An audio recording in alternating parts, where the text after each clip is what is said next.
And a lot going on.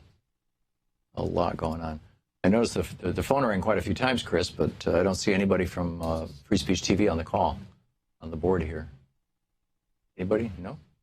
Interesting. So, greetings, Free Speech TV. I'm glad to be back with you. And let's see, we talked about the U.S. Chamber of Commerce. Oh, this is fantastic. Gwen Moore is a member of Congress.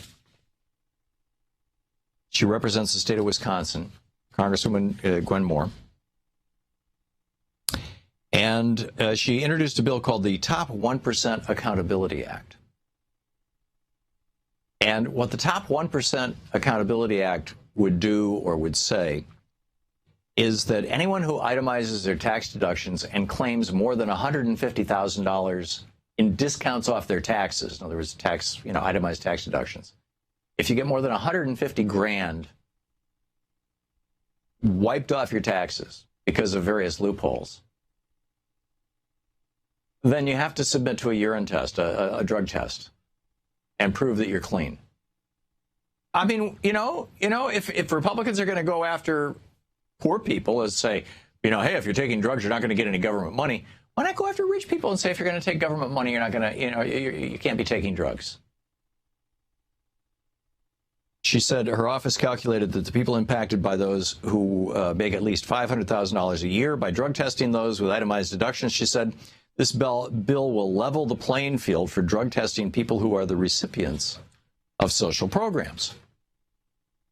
These social programs specifically being all the literally thousands of tax breaks and tax deductions that rich people get. So if you get more than 150 grand worth of these goodies and freebies and whatnot, she wants you to have to pee in a cup.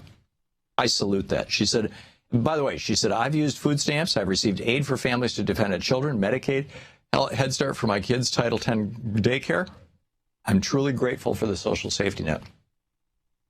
So this is a woman who is now a state legislator, but started out as a single mother on welfare.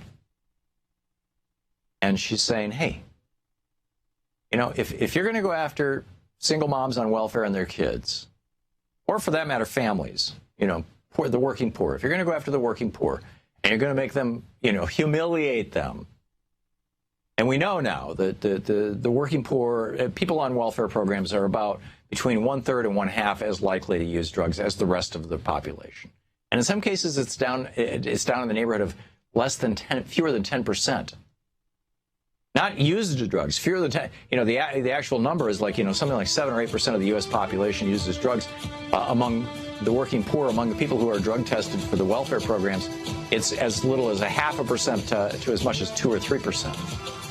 Depending on the state, depending on the study, but it's always lower. But what about those people making $500,000 a year who are taking $150,000 in tax deductions? I salute Gwen Moore.